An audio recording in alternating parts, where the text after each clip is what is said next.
So basically, we have discussed in the last class Ka and pKa. I told you that pKa is another term to identify the strength of acid. By the way, we used to use Ka. That was like when the Ka is higher, so the strength of acid is higher. When the Ka is lower, so the strength of acid is lower. So we have another term that is pKa. What's the relationship between Ka and pKa? That is going to be negative log. What does it mean, negative log? It's mean that they are inversely proportional to each other. They are inversely proportional to each other. So then we did this question. So now we are going to define, let's say, uh, I'm going to dilute the solution, right? What if I'm going to dilute the solution? I'm talking about acid.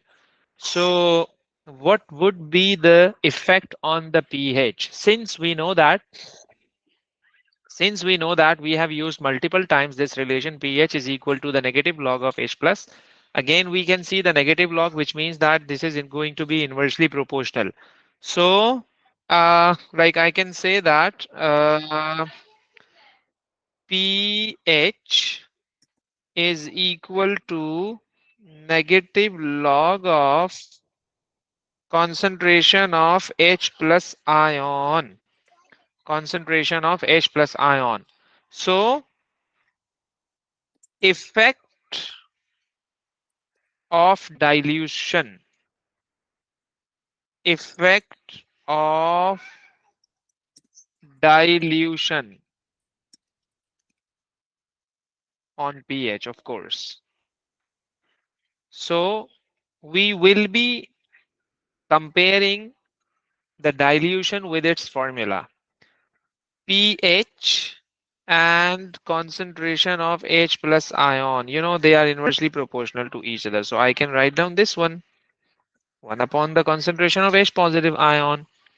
So if you are going to dilute the solution, it's mean that you are going to reduce the concentration of H plus ions. Dilution means dilution means that dilution means that I'm going to reduce the concentration of H positive ions. And since we know that when the concentration of H positive ion is going to decrease, so remember the pH is going to increase as they are inversely proportional to each other. So there is a concept behind it. Let's say I'm going to dilute a solution. Let's say I'm going to dilute a solution by a factor of 10. By a factor of 10. So the pH will increase by 1. So the pH will increase by 1, remember. So I can make a relation. If the solution is diluted, acid is diluted by a 10 factor,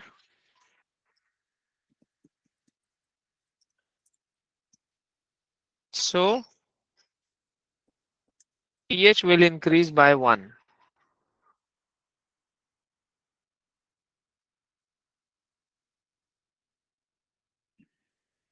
pH will increase by 1. In the same way, when you will be diluting the solution 100 times, of course, so then you can see multiple things like 2, then 3, then so on, then so on. So that's how when the examiner would be asking about the dilution, so we can tell the effect on the pH basically. You can see we can justify this statement basically. We can justify this statement. How? Since we know that the relation that is going to be pH is equal to the negative log of H positive ions, like that. I'm going to put the values in this formula. I'm going to put the values in this formula. First of all, I put this one, 0.5. Slightly, I'm going to increase the or I can say decrease the concentration, right? Let's say if I'm going to use 1 rather than 0.5, then I have to see the effect. It's 1. Let's say if it's 2, 1.5, let's say. And let's say if it's 2,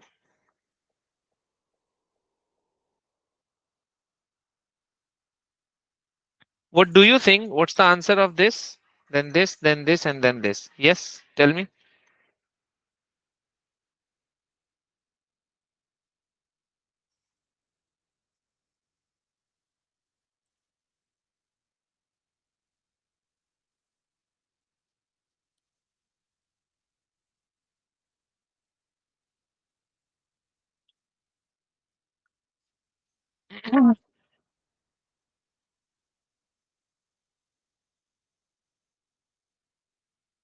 For 0.5, it's going to be 3.16.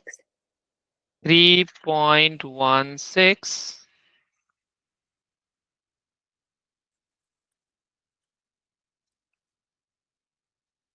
For 1, it's going to be 10.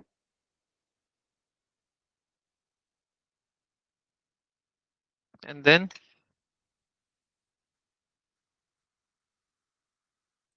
For 1.5, it's going to be 31.6.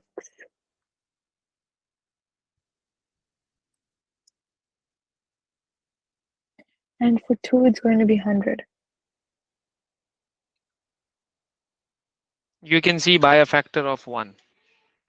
Yeah. If it was 1, so the pH is 10. And if it is 2, so the pH is 100. That's why I wrote this statement that uh, by a factor of 10, so the pH will increase by 1. So the pH will increase by 1. So, okay. Then, then uh, let's say we have a titration. Basically, what we used to do before, we used to do the acid-base titration, if you remember. In acid-base titration, we used to use like indicator. Sometimes we use methyl orange indicator, sometimes we use thymethylene indicator, sometimes we use universal indicator, sometimes we use phenolphthalein. So we have a lot of indicators that we can use in the titration, because you know what's the purpose of using indicator? They can change their colors on the basis of the change in pH, so that we come to know that the titration is completed and we should stop the titration. So at the end point, basically, what is titration? Titration is the neutralization reaction. In simple, titration is nothing but it's a neutralization reaction. And if I ask the purpose of titration, so the purpose of titration is to find out the unknown concentration by using the known concentration. That's the purpose of doing titration. Remember, that's the purpose of using, like, doing titration. And even itself, the titration means neutralization reaction. Okay. So I can say that what is titration? Titration. What is titration is nothing but it's a neutralization reaction. It's a neutralization reaction. And if I further elaborate it, so I can say that to find unknown concentration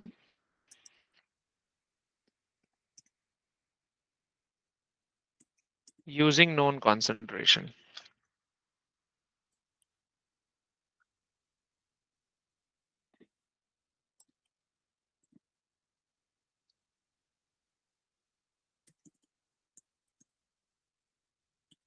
Using known concentration. That's the purpose of doing titration, by the way. Uh, okay. So there is a problem with indicators titration. You know why? Because indicators are, first of all, like the salt that we want to produce as a result of titration. Let's say I'm going to prepare sodium chloride. I can't use sodium chloride as a result of this titration because we have used indicator. Indicators are not good for the human health. Let's say phenolphthalein is carcinogenic. So I'm supposed to have the salt, but the salt should be pure. It should not be contaminated with this. It should not be contaminated with the indicator. It shouldn't be contaminated with an indicator. So that's why what we do, we just avoid acid-base titration, and then we just do the pH titration. And then we just do the pH titration, by the way. So, and there is one other difference between the acid-base titration and a pH titration. So, in acid-base titration, we we take endpoint, and in the pH titration, we take equivalence point. It's not endpoint. It's called equivalence point, right?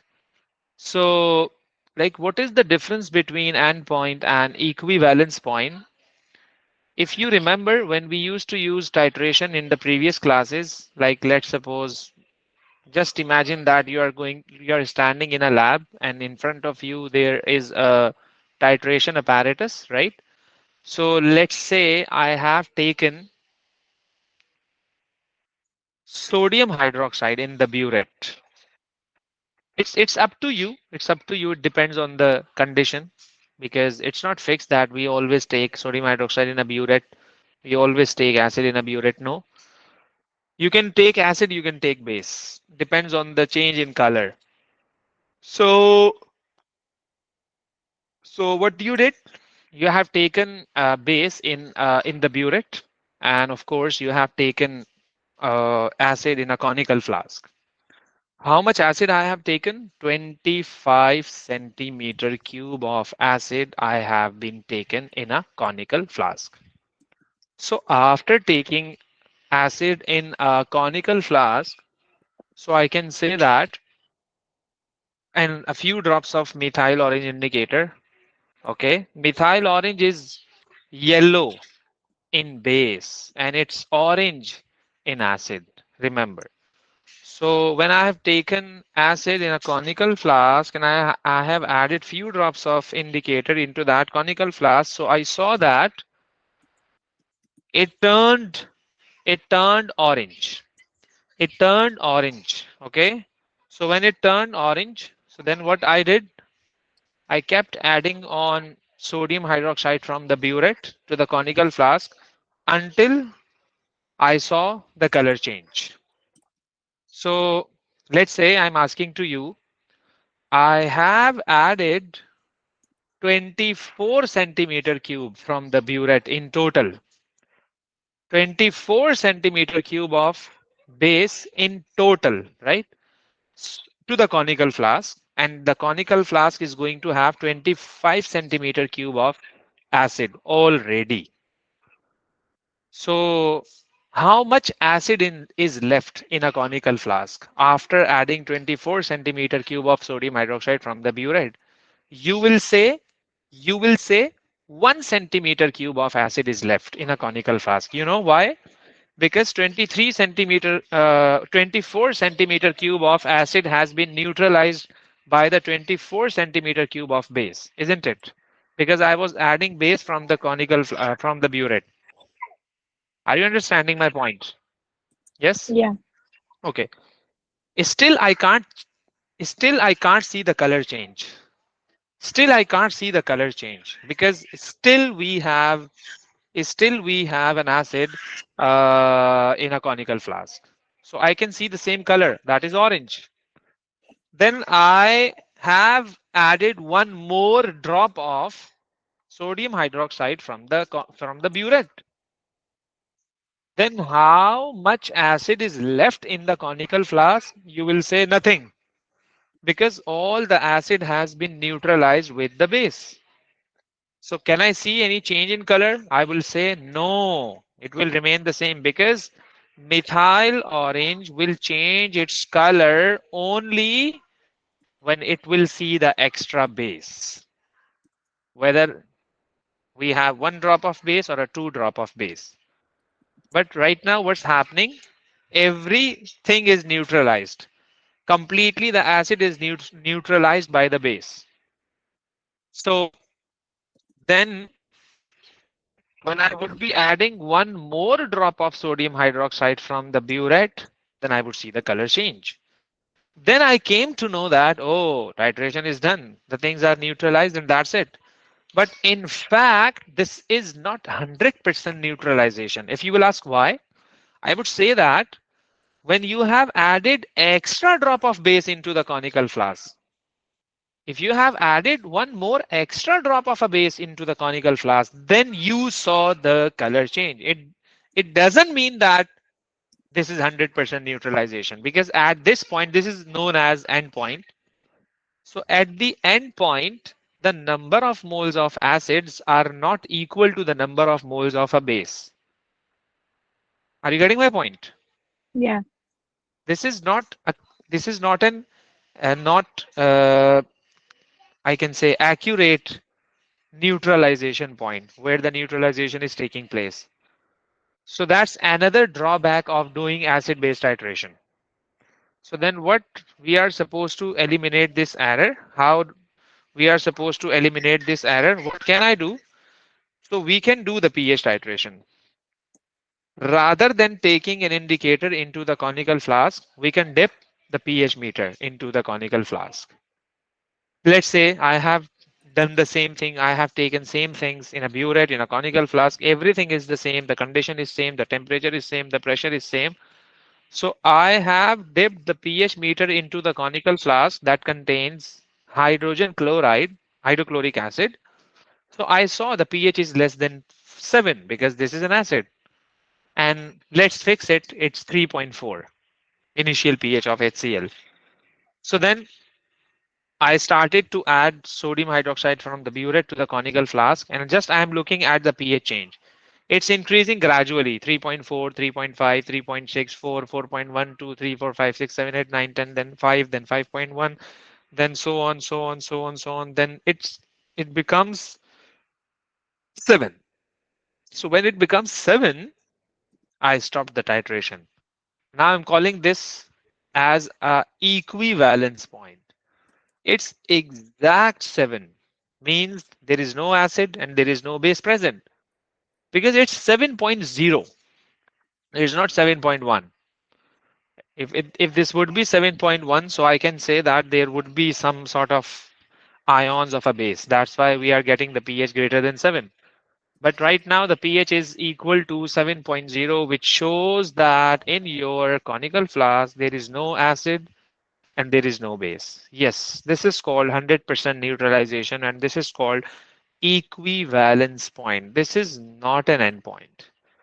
And the best thing is that I didn't use any of the indicator. I can use the salt. It's I can say it's impurity free salt. So that's the advantage of doing pH titration rather than acid base titration. Okay. So I can say to find out the unknown concentration by using the known concentration, let me download the acid base titration apparatus. So I can say that it's gonna be like that.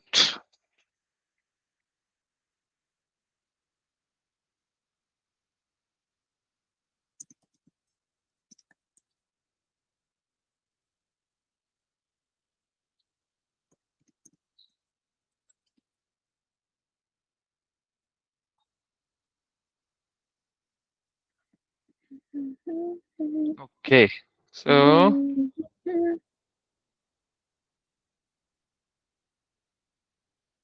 mhm, okay. This is the titration before and after. This is the titration before and after.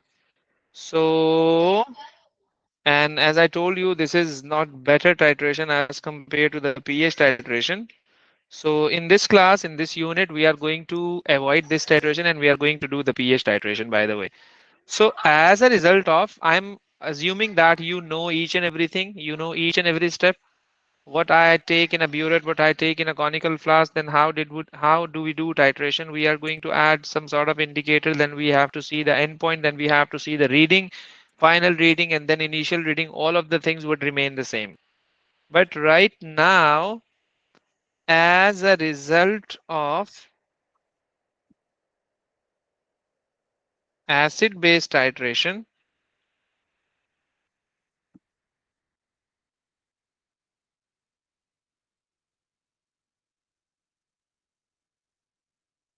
we get endpoint.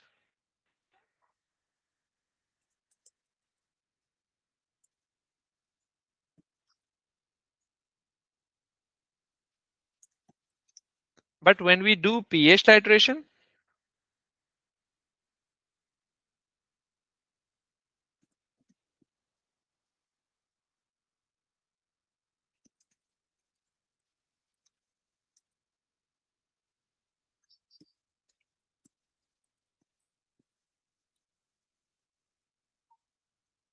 we get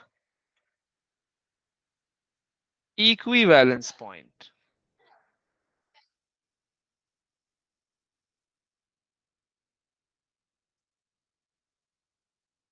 Equivalence point. An equivalence point is more accurate.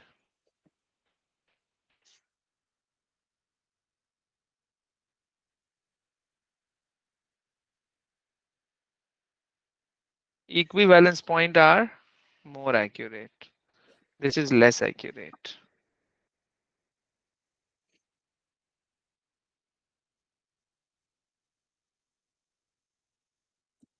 This is less accurate. Or, okay, and I can say that uh, as a result of this one, then we got the titration curves. Then we got the titration curves.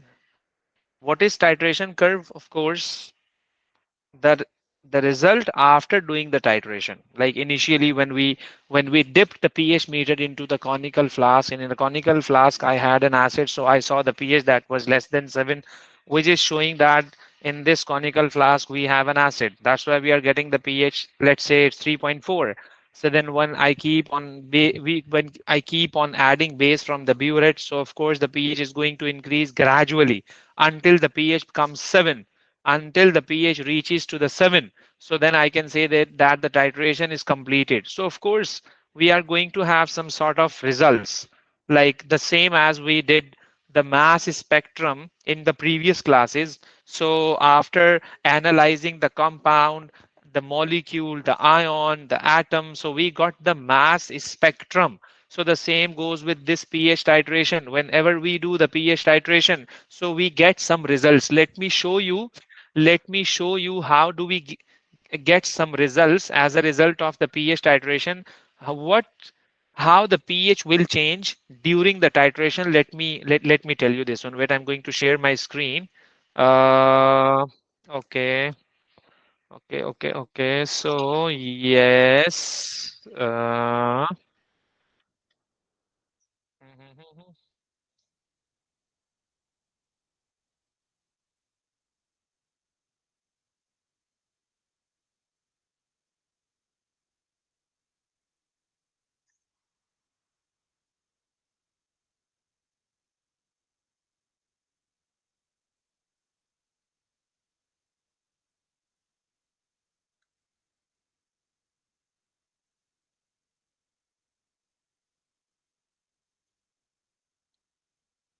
Yes.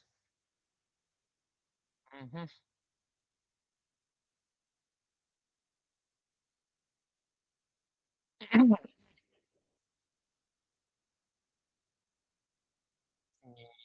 Yep. So this is how we can use a pH meter. Yes. See this.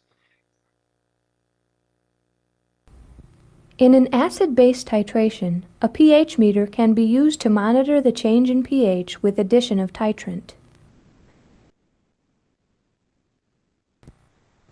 The pH and total volume must be observed and recorded, then plotted to create a titration curve. So in this way we can measure the change in pH. Okay. In this way we can measure the change in pH, and of course we get some results. So after adding the acid or a base, what the experiment is, it depends. What the experiment is, it depends on the given equation, like what I'm taking in a burette and what I'm taking in a conical flask. So then on the basis of that, we can see the change in pH. Let's say right now, for the time being, I am going to I'm going to take acid in a conical flask. Let's say it's a pH titration. Let's say it's a pH titration, right? So, uh, yes, this one. Mm, okay. Yes. So in this diagram, what I have taken, it's an acid we have, HCl.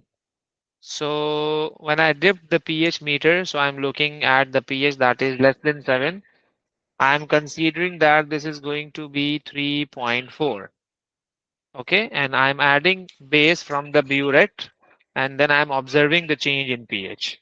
So I can say that if I have this graph, on the y-axis I have pH, and on x-axis I have volume of NaOH added in centimeter cube. You know, what does it mean? Volume of NaOH added? It means that it means that we have HCl in a conical flask and we are adding sodium hydroxide from the burette. What I'm saying, added. Added means this substance must be present in a burette. That's why we are adding. So it's understood, in a conical flask I have an acid and I dip the pH meter into the conical flask. In other words, I can say I dipped the pH meter into an acid. That's why I'm getting the acidic pH. Okay. So yes. So initially I'm starting the curve from here, as we know that the pH is 3.4, like that. So I'm going to add base, like that. It's adding base and the pH is gradually increasing. You know why? Because I'm adding base. Neutralization is taking place. Then I would see that it's a sharp change in pH, and then I would see like this. What do you mean by this? I can say that it's a straight line. It's a straight line. Let's suppose the length of this straight line is 4.2 meter, or I can say centimeter. Then you have to divide it by 2. Let's say this one divided by 2, I would get this point. So then you have to interpolate it. Then you will get the pH. That is going to be 7. I can say that the 7 is your pH, which is called the equivalence point. Okay. So when I was looking at the graph, so I looked at this graph, I saw that, I observed that at this volume, at this volume, the neutralization is started. Let's say this is the volume that is 25 centimeter cube. Okay. So at this volume, there is a sharp change in pH. What does it mean? It means that the time is going to come where the neutralization will be completing. So, so this is the curve that we would be getting as a result of the pH titration. This curve shows that The initial pH is this, which shows that we have stronger acid, and the curve is ending on this pH, that is, let's suppose 13.4, which shows that this is a stronger base. So we have four types of titration. We have four types of pH titrations. Strong acid versus strong base, strong acid versus weak base, strong base versus weak acid, and weak base versus weak acid. So we have four conditions. We can also determine the condition after looking at this curve as well. So where the graph is starting from and where the curve is ending to. After looking at these two pH, we can find out the type of titration. And once you got the curve, so by looking at this curve, you can find out the pH, you can find out the basically equivalence point, and then you can find out at which volume the neutralization is happening, like the sharp change in pH. I'm talking about the y-axis. So that's the thing that we will be doing using this curve. Not only this, we can also select an indicator after looking at this titration curve. You know why? How we can select an indicator after looking at this curve. So, you know, indicators have some pH ranges. They change their color on the basis of pH. Let's say if I talk about phenolphthalein, it changes its color from 8 to 11. It's a random. Let's say if I'm taking phenolphthalein, so the phenolphthalein will change its color from the pH 8 to 11. So what I have to do, let's say this is pH 6 and this is pH 10. This is pH what? 10, right? So is the indicator lying in this range like 6 to 10? If yes, so you can use that indicator in this titration. The indicator will be changing its color into this range. So yes, you will come to know that the neutralization has reached. You can stop your titration. Okay. But what if your pH range is this and indicator is changing its color between this and this? Then what will you do? So you can't use that indicator in this specific titration. Okay. In this specific titration. So using this curve, we can use multiple things. We can find out the volume at which the neutralization is taking place. We can find out the equivalence point. We can select an indicator after using this pH titration curve. Sometime the indicator will be selected that would be methyl orange, sometime phenolphthalein, sometime thymolphthalein, sometime like you have a list of indicator with the pH ranges. What you have to do, you have to see the pH range from the given titration curve, and then you have to match with your provided indicator. If the pH is matched with your indicator, yes, we can say that we can use this indicator easily, because it's not like in every titration we can use any indicator. No, it's not true. Even we have to select it basically, uh, like they are fixed for for their particular condition. Okay, it's not random. Okay, that's the concept of pH titration.